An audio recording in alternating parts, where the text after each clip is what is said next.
ശബരിമല ദ്വാരപാലക ശില്പപാളികളിലെയും കട്ടിളപ്പടിയിലെയും സ്വർണം ചെമ്പാക്കി മാറ്റി മോഷണം നടത്തിയ കേസിലെ പ്രധാന പ്രതികളിൽ ഒരാളായ മുൻ ദേവസ്വം ബോർഡ് പ്രസിഡന്റ് എൻ വാസുവിന് ജാമ്യം നിഷേധിച്ച് കൊല്ലം വിജിലൻസ് കോടതി ഉത്തരവിട്ടിരുന്നു.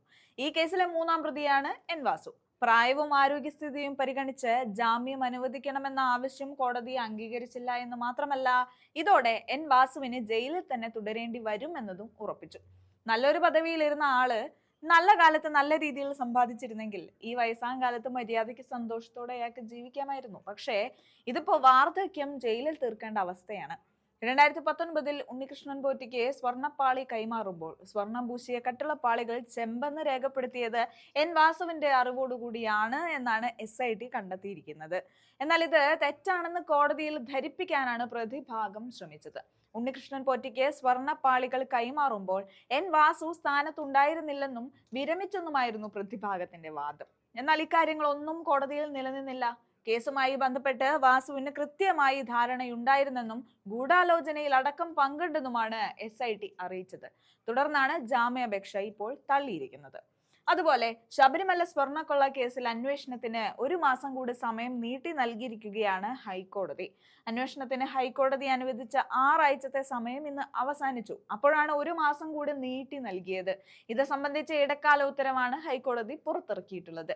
കേസിലെ 3ാം ഘട്ട അന്വേഷണ പുരോഗതി റിപ്പോർട്ട് SIT ഹൈക്കോടതിയിൽ സമർപ്പിച്ചു കഴിഞ്ഞു. അന്വേഷണം അവസാനിച്ചിട്ടില്ലെന്നും കൂടുതൽ അന്വേഷണം നടത്തേണ്ടതുണ്ടെന്നും SIT ആവശ്യപ്പെടുന്നുണ്ടായിരുന്നു.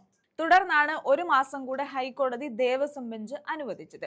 സ്വർണ്ണക്കൊള്ള കേസിലെ FIR, അനുബന്ധ രേഖകൾ എന്നിവ ആവശ്യപ്പെട്ട് EDക്ക് പുതിയ അപേക്ഷ സമർപ്പിക്കാമെന്നും ഹൈക്കോടതി അറിയിച്ചു. മജിസ്ട്രേറ്റ് കോടതിയിലാണ് അപേക്ഷ നൽകേണ്ടത്. സ്വർണ്ണക്കൊള്ളയിലെ കള്ളപ്പണ ഇടപാട് പരിശോധിക്കുന്നതിന്റെ ഭാഗമായാണ് ED രേഖകൾ ആവശ്യപ്പെട്ടത്. എന്നാൽ സർക്കാരിനെ കൂടി കേട്ട ശേഷമേ രേഖകൾ നൽകുന്നതിൽ തീരുമാനമെടുക്കുകയുള്ളൂ എന്നും കോടതി EDയെ അറിയിച്ചു കഴിഞ്ഞു.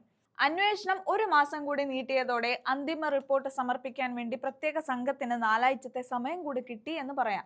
മുൻ ദേവസ്വം പ്രസിഡന്റ് A. പത്മകുമാറിന്റെ അറസ്റ്റിന് ശേഷമുള്ള അന്വേഷണ പുരോഗതിയാണ് ഇന്ന് ഹൈക്കോടതിക്ക് അന്വേഷണ സംഘം കൈമാറിയത് എന്നാണ് അറിയാൻ സാധിച്ചത്. ശബരിമലയിൽ നിന്നും ശേഖരിച്ച സാമ്പിളുകളുടെ ശാസ്ത്രീയ പരിശോധനാ ഫലം അടക്കം ഇനിയും വന്നിട്ടില്ല.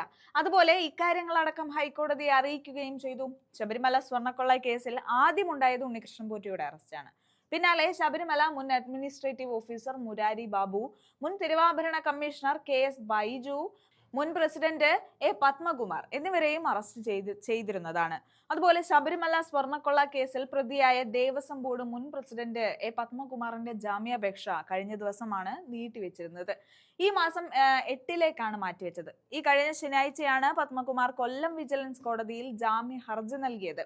ഉണ്ണികൃഷ്ണൻ പോറ്റിക്ക് സ്വർണം പൂശിയ കട്ടിളപ്പാളികൾ കൈമാറിയത് ഉൾപ്പെടെ കൂട്ടായെടുത്ത തീരുമാനങ്ങൾക്ക് താൻ മാത്രം എങ്ങനെ ഉത്തരവാദിയാകുമെന്നാണ് ജാമ്യ ഹർജിയിൽ പത്മകുമാർ ഉന്നയിക്കുന്ന പ്രധാന വാദം.